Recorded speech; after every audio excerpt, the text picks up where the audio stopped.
കാറ്റത്തെ കിളിക്കൂടിലെ നാളത്തെ പ്രൊമോ റിവ്യൂയിലേക്ക് ഏവർക്കും സ്വാഗതം.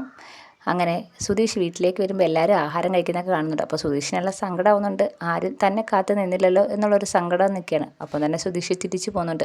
അവരാരും അറിയുന്നില്ല സുധീഷ് അവിടെ വന്നിട്ട് പോയ കാര്യം. അങ്ങനെ സുധീഷ് നേരെ പോകുന്നത് ബാറിലേക്കാണ്. അവിടെ പോയെന്ന് ഭയങ്കരമായിട്ട് കുടിക്കുന്നുണ്ട്. കുടിച്ചതിന് ശേഷം കൂട്ടുകാരൻ്റെ അടുത്ത് പറയുന്നുണ്ട്, എന്നെ ആർക്കും ഇഷ്ടമല്ല, ഞാൻ അവിടെ ഉണ്ടെന്നുള്ളത് ഒരു വിചാരം പോലും ആർക്കും ഇല്ല, എൻ്റെ ഭാര്യയ്ക്ക് പോലും എന്നെ വേണ്ട എന്നും പറഞ്ഞ് ഭയങ്കര സങ്കടത്തോടെ പറയുകയാണ്. അതിനുശേഷം ഭയങ്കരമായിട്ട് കുടിച്ചതിന് ശേഷം രാത്രി വീട്ടിലേക്ക് എത്തുന്നുണ്ട്. വീട്ടിലേക്ക് എത്തുമ്പോഴത്തേക്ക് സുഭാഷും ഹരീഷും നികേഷൊക്കെ ഉറങ്ങിയിട്ടുണ്ടായിരുന്നു. അപ്പം അവിടെ ഇങ്ങനെ അവരെ നോക്കി നിൽക്കുകയാണ്. അപ്പോഴാണ് നമ്മുടെ ഭാസ്കരൻ അവിടെ ഉറങ്ങാതിരിപ്പുണ്ടായിരുന്നു. അപ്പോൾ ഇവൻ കുടിച്ചിട്ട് വരുന്നത് ഭാസ്കരൻ കാണുന്നുണ്ട്. അപ്പം സുധീഷ് അവിടെ വന്നിരിക്കുകയാണ്. അപ്പോൾ ഭാസ്കരൻ വന്നിട്ട് ചോദിക്കുകയാണ്, എന്താ നിൻ്റെ പ്രശ്നം എന്ന് ചോദിക്കുകയാണ്. അപ്പം സുധീഷ് അങ്ങ് ചൂടാവുകയാണ്. എൻ്റെ പ്രശ്നം എന്തെങ്കിലും ആവട്ടെ എന്നൊക്കെ പറഞ്ഞുകൊണ്ട് ചൂടാവുകയാണ്.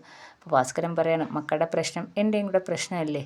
അപ്പം നിധിയുടെ കാര്യം ഇങ്ങനെ പറയുന്നുണ്ടെന്ന് തോന്നുന്നു. അപ്പോൾ ഭാസ്കരൻ പറയുന്നുണ്ട്, നീ അവളുമായിട്ട് ഒരുമിച്ച് ജീവിച്ച് കാണണമെന്ന് എൻ്റെ ഒരു ആഗ്രഹമാണെന്ന് പറയുകയാണ്. അങ്ങനെ ഭാസ്കരൻ ഓരോന്ന് സുധീഷിൻ്റെ അടുത്ത് പറഞ്ഞു കൊടുക്കുകയാണ്. സുധീഷ് ആകപ്പാട് കുടിച്ച് ബോധമില്ലാത്ത ഒരവസ്ഥയിരിക്കുകയാണ്. ഭാസ്കരൻ പറയുന്നത് കേട്ടിട്ട് സുധീഷിന് സങ്കടവും വിഷമമൊക്കെ വരികയാണ്. അങ്ങനെ അകത്തേക്ക് ചെല്ലുകയാണ്. അകത്തേക്ക് ചെന്നിട്ട് അവർ മൂന്നേരും ഉറങ്ങുകയാണ്. നേരെ പോകുന്നത് നിധിയുടെ മുറിയിലേക്കാണ്. നിധിയുടെ മുറിയിൽ അവിടെ ചെന്ന് നോക്കുമ്പോൾ നിധി നല്ല ഉറക്കമാണ്. അങ്ങനെ നിധിയെ നോക്കിക്കൊണ്ട് ഇങ്ങനെ നിൽക്കുകയാണ് സുധീഷ് നല്ല ഉദ്ദേശത്തോടെ അല്ല നിധിയുടെ അടുത്തേക്ക് വരുന്നത്. കുടിച്ചിട്ടുകൊണ്ട് തന്നെ ഒരു ബോധമില്ലാത്ത രീതിയിലാണ് സുധീഷ് വരുന്നത്.